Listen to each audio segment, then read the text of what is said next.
Assalamualaikum warahmatullahi wabarakatuh. Anak-anak kami kelas 12 SMK Muhammadiyah 3 yang Bapak banggakan. Jumpa kembali di materi kita Pendidikan Agama Islam pasca PTS ini. Baik, pekan kemarin Bapak sudah sharekan slide tentang munakahat. Ya, pekan ini akan Bapak jelaskan inti atau materi tentang slide yang sudah Bapak share kemarin. Bagi Anda yang sudah membaca, menanggapi, dan mengisi absen, Bapak ucapkan terima kasih. Bagi yang belum, maka sama-sama kita dengarkan materi yang akan Bapak jelaskan ini. Baik Anda semuanya, munakahat termasuk aspek fikih atau syariah, ya. Aspek fikih yang ada dalam materi pendidikan agama Islam.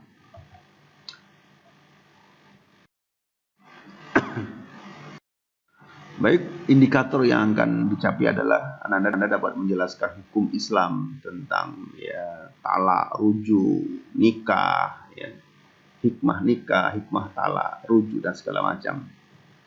Ketentuan perkawinan perundang-undangan, dan menguraikan kompilasi hukum tentang perkawinan. Nah ini Allah yang kita capai. Jadi konsepnya adalah nanti ada pengertian nikah, hukum nikah, tujuan nikah, rukun nikah, dan seterusnya bisa dibaca sampai dengan nanti talak, rujuk, ilak, li'an, zihar, khulu, dan fasakh apa saja itu mungkin masih asing bagi Anda semuanya, nanti akan kita jelaskan.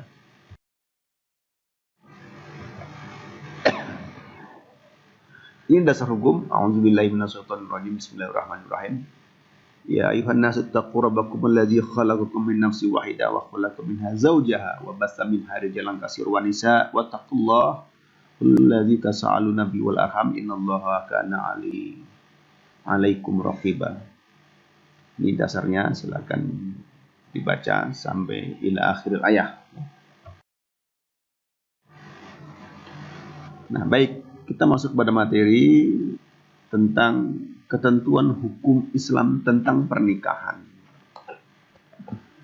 Munakahat berarti pernikahan atau perkawinan.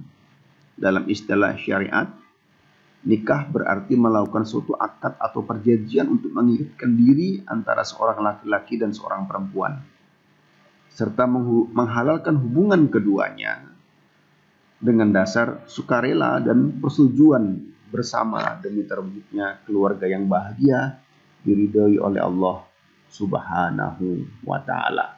Nah, ini pengertian nikah. Jadi ada akad antara dua pihak, laki-laki dan perempuan, saling suka sama suka, tidak ada paksaan, demi terwujudnya keluarga bahagia yang diridhoi oleh Allah Subhanahu wa ta'ala. Hukum nikah. Ada beberapa macam hukum nikah. Yang pertama, hukum nikah itu adalah sunnah. Bagaimana penjelasannya yang hukum sunnah ini? Sunnah ini maknanya adalah bagi yang ingin menikah, sudah mampu menikah dan mampu pula mengendalikan diri dari perzinahan, walaupun tidak sekedar menikah, maka ini sunnah hukumnya. Seseorang secara ekonomi sudah mampu, fisik sudah mampu, tapi dia bisa menjaga dirinya agar tidak terjerumus pada perbuatan maksiat, maka hukum nikah bagi seorang laki-laki yang kondisinya seperti ini adalah sunnah. Ketika dia menikah, dia berpahala, tak menikah pun dia masih bisa menahan pandangan. Hukum yang kedua adalah wajib. Jadi menikah ini bisa menjadi wajib apabila dalam kondisi tertentu. Yakni kondisi adalah seorang laki-laki yang sudah mampu menikah, ekonomi oke, badan oke, fisik oke. Dan kalau dia tidak menikah, dikhawatirkan dia akan berbuat zina karena tidak bisa menahan hasrat hawa nafsunya. Maka kondisi yang seperti ini, maka wajib baginya menikah untuk menjaga keselamatan dia dari perbuatan-perbuatan yang tidak dibenarkan oleh Allah Subhanahu wa ta'ala. Yang ketiga, makruh. Makruh ini dikerjakan nggak ada masalah, tapi sebaiknya jangan dulu, tahan. Kondisinya seperti apa? Dia sudah berkeinginan menikah, hasrat tinggi tapi belum mampu memberi nafkah terhadap istri dan anaknya. Pekerjaan tak ada, penghasilan tak ada, tapi hasratnya tinggi, maka kondisi seperti ini harusnya mengikuti apa yang diperintahkan oleh Rasulullah. Dia suruh berpuasa. Nah, ini karena puasa bisa menjaga pandangan dan bisa menjaga hasrat hawa nafsunya. Yang keempat, bagi wanita yang keluar ini haram. Haram ini seperti apa? Haram ini adalah bagi orang yang ingin menikah, yang bermaksud untuk menyakiti wanita yang akan dinikahinya. Maka niatnya saja sudah salah. Maka yang seperti ini tidak dibenarkan. Nah, ini walaupun hukum asalnya tentu boleh ya nikah ini, tapi turunannya ada empat macam dari sunnah, wajib, makruh, bahkan bisa menjadi haram. Termasuk bila pernikahan itu mengandung unsur penipuan, ya itu juga tidak diperbolehkan.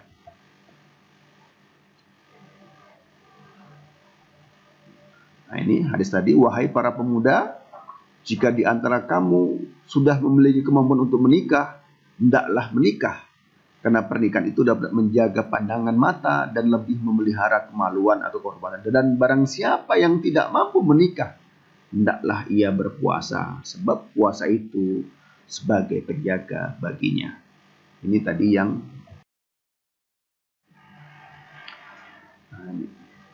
kemudian apa tujuan pernikahan? Tujuan pernikahan adalah untuk memperoleh rasa cinta dan kasih sayang.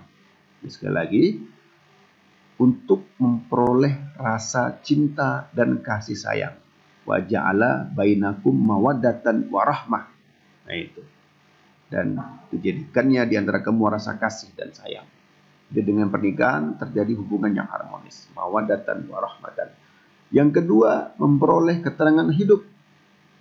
Wa min ayatihi an khalaqalakum min anfusikum azwaja litaskunu ilaiha. Nah, ini, litaskunu ilaiha. Dan di antara tanda-tanda kekuasaannya ialah Allah ciptakan untukmu istri-istrimu dari jenismu sendiri supaya kamu cenderung dan merasa tentram kepadanya. Nah, ini sehingga kita kenal dengan sebutan keluarga sakinah. Yang ketiga, untuk memenuhi kebutuhan seksual secara sah dan diridhoi Allah Subhanahu wa taala. Ya. Ketika kita tidak melakukan pernikahan, maka hubungan seksual itu kita sebut dengan zina. Zina itu perbuatan dosa besar yang hukumannya tidak saja di dunia, tidak saja di akhirat, tapi juga di dunia. Yang keempat, untuk memperoleh keturunan yang sah dalam bermasyarakat.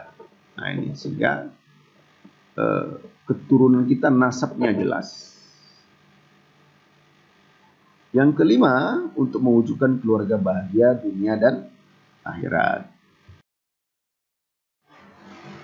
Nah, kemudian kita langsung berikutnya, rukun nikah. Apa saja rukun nikah dan apa itu rukun nikah? Rukun itu adalah sesuatu yang harus ada. Kalau salah satu di antara rukun itu tidak ada, maka nikah itu tidak akan terjadi. Batal demi hukum. Apa rukunnya? Satu, ada calon suami. Syaratnya tentu laki-laki dewasa, beragama Islam, tidak terpaksa, tidak sedang ihram haji atau umroh, ya, bukan muhrim calon istri. Setelah ada calon suami, tentu ada calon istri. Ya, syaratnya wanita tentunya cukup umur, bukan musyrik, tidak dalam ikatan perkawinan dengan laki-laki lain. Nah, ini penting. Ya, bukan mahram calon suami dan tidak dalam keadaan ihram haji maupun umrah.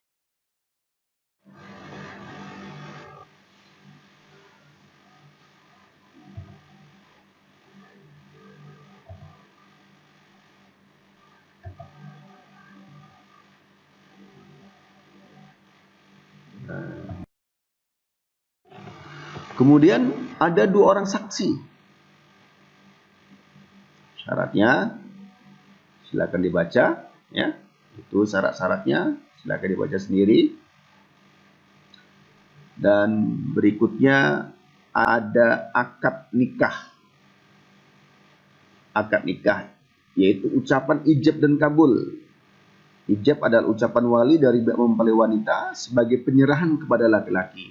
Kabul adalah mempelai laki-laki, ucapan dari mempelai laki sebagai tanda penerimaan ijab dari wali perempuan tadi itu.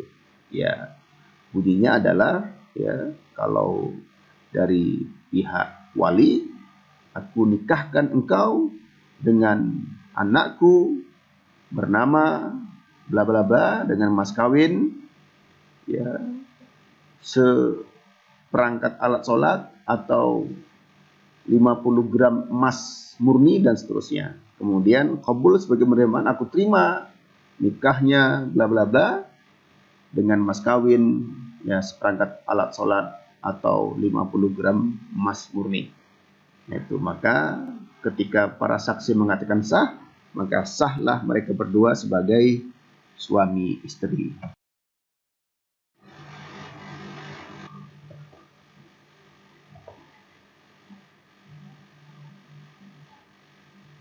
Ya, ini materi berikutnya tentang muhrim, tapi nanti akan kita lanjutkan pada pertemuan berikutnya.